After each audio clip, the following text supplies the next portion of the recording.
how do you try to make it authentic so that way you don't feel like you're bothering your fans with something that isn't as good content as your normal stuff? I like to be like straight up, like if there's something they're asking me to do and I'm just like, yo, like I don't feel comfortable doing that and I don't think my fans would just genuinely enjoy seeing that, then I'm like, yo, like I don't want to do that. But for the most part, it's usually not too bad, and I just like try to, I know what like my supporters like to see, so like I just try to keep it like, to like not bug them about it. Okay, great. Okay, so the next thing is audience. I mean, the most important thing for a creator is to build an audience. The things like brands and advertisers we talk about, but that's not going to come until the audience is there. And, the best creators truly care about their fans and making sure that they show them love and they provide content that they care about. So, talk about audience. I mean, Brooklyn Bailey, what are your followers right now? What's your biggest platform? What are your followers? Yeah, so our biggest platform is YouTube, and we have like 4.1 million subscribers as of right now. Wow. But honestly, it just went to 4.2, so yeah. Almost there. But honestly, our viewers are like everything to me in Brooklyn. We try our best to really do everything that we can for all of y'all.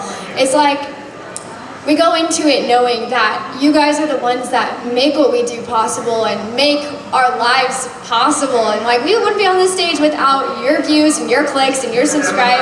And like, it just really, we're very grateful for it. And so everything that we do, we really try and show that we are thankful for. Like, we do lots of meet and greets, we do giveaways, we power hour after every video, we comment back for an hour to our fans. Like, we try to go out of our way to like, we went to Dubai to meet some fans, just kind of like things where we want to make sure y'all know that you're important to us. And we like to involve you in a lot of the creative processes that we're involved in, and just what's one post that, like, one type of post that does well? Like, what are your fans, like, when you do a post, they're gonna love this one? On YouTube or like... YouTube. Okay, on YouTube, anything with boyfriends. Yeah, I was gonna say anything with my boyfriend, it seems to go wild, like... It's just, that's a thing, yeah. Okay. Lots of little girls, they love seeing the boyfriends, or like the skits, or us messing around and being goofy. They just like seeing, I mean, you guys like seeing like authentic people. You don't want to see fake people, and so we're gonna be real teenagers and weird. Yeah, and weird and goofy and mess up and slip up, and it's gonna be funny. And I think that's what everyone likes seeing in videos. They like seeing the real teenager. They don't want to see like this fake teenager, and they don't want to watch that. They want to watch someone that relates to them. And so I think those are the posts that go over pretty well. Okay, awesome. So Didda, I know you said you're a small YouTuber, you have built a solid fit following. So what really works for your audience? And same question, when you post something, what do you post when you know this is going to be great? I usually try to post for myself, and what's nice about my audience that we're a very like tight community. We're all friends, and because it's a small audience, I feel like they kind of know me.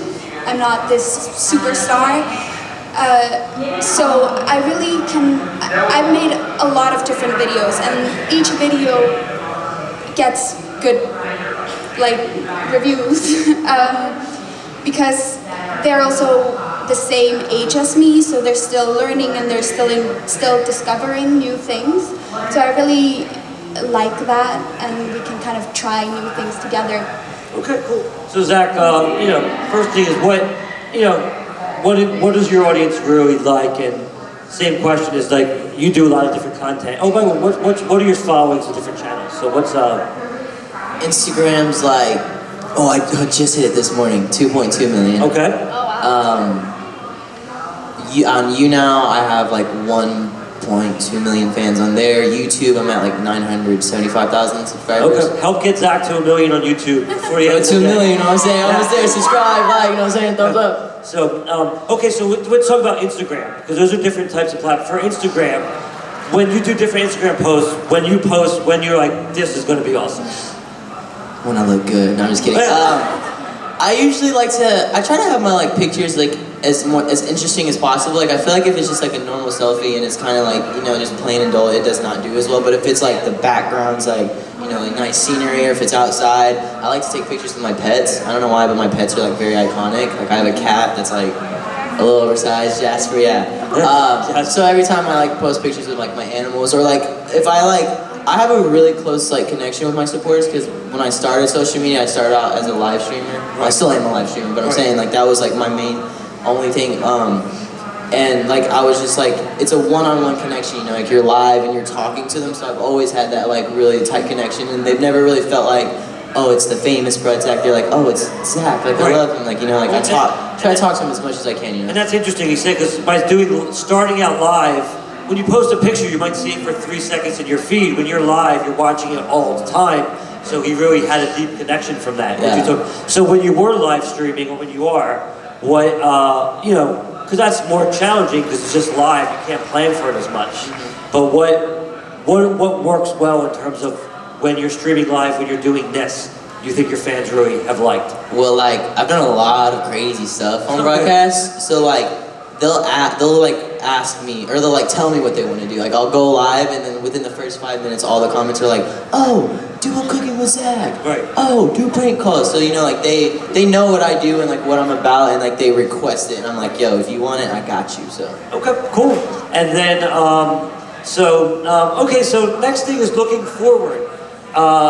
You know, right now with school and social media, that's enough to do. But what do you see yourself doing in 5 years? Will it just be social, or do you think you'll branch out to acting or singing or TV, or do you want to go work in the professional world like Brooklyn and Bailey? And I want you guys to answer this one separately. So what do you guys do? No, you don't have to. Okay, but what do you guys see yourselves doing 5 years from now that, you know, will it just be focused on social, or what are your passions outside of social? So we actually just dabbled in some music, and we've released 2 singles, and the 3rd one is coming out very soon. Where can we find your singles? You can find them on iTunes, Spotify, and you can watch the music videos on our channel. The Simple Things one is really cute. I hope you guys have seen it. If you have not, definitely go watch it. But we're dabbling in some more music, and we actually just signed the contract to do a tour. So that is a thing that's happening. Can you announce that, or is it still? I can announce that, yes. Okay, so what is the tour? Where is it going? So we're doing Didda tour, and it'll be 3 weekends in sometime in the fall, and we'll be doing 14, I don't know, a numero of cities. Okay, so it's still being decided. Clap to that. Congrats on the tour. So yeah, that's something we're really excited for. So we've dabbled in the music already, and we're dabbling in makeup right now, working on producing our own mascara, so that is also a thing. And so we kind of already branched out, but my hope is for the future, in like 5 years, we'll be doing other things like, I don't know, what else is there to do? Acting, clothing, whatever else there is to do. I really want to just try everything. Awesome. Yeah. Awesome. I think that Bailey and I will continue doing what we're doing, but we'll definitely keep branching out because, you know, it's important that you try to, you know, spread your wings as much as possible and dabble while you have the opportunity to.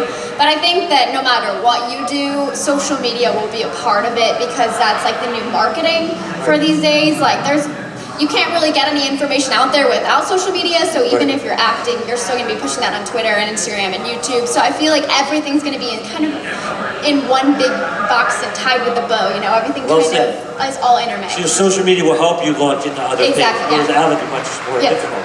Fair enough. Ditto, so I mean, I know like you know, you're, and I'm pronouncing your name right? How do you, where do you see yourself doing in 3 or 4 years? Well, I'm kind of an outsider since I live in Iceland. Okay. So I'm not, you know, based in Los Angeles where everyone is, or just in the States.